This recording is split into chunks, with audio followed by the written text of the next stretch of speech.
Hey fellow photographer, I'm Michael Zelbel. I would like to share an idea with you for a photo which is posed simply on a white bedsheet on the floor.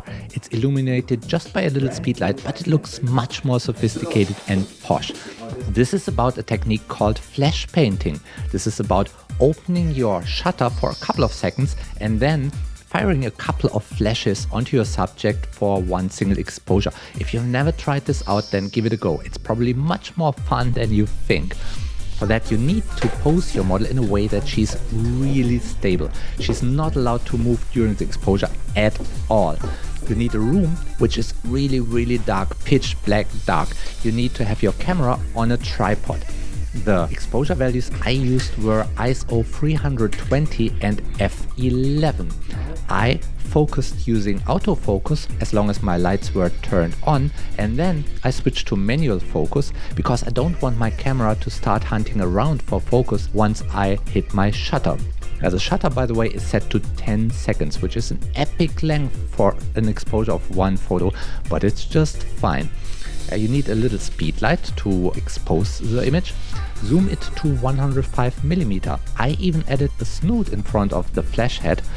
It's a rogue grid which focuses my light even more than just zooming it to 105mm.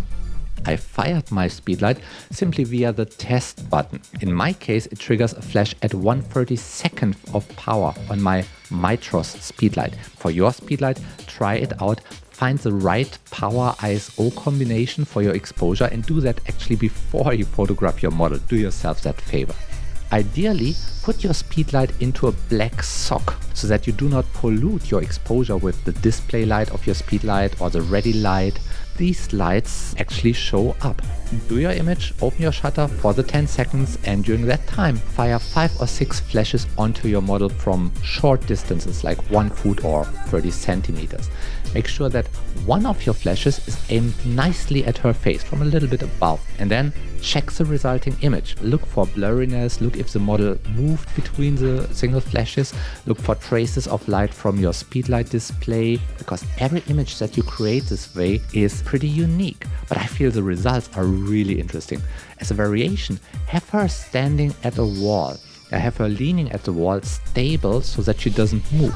Now, this example is from a shooting for Good Light magazine. It's from an article about wedding boudoir photography. It's possible to create magazine quality images this way. Check out the full article in the magazine. It's really worth reading. But in any case, grab a bedsheet, grab a speedlight and try this out. And for that, like always, I wish you good light.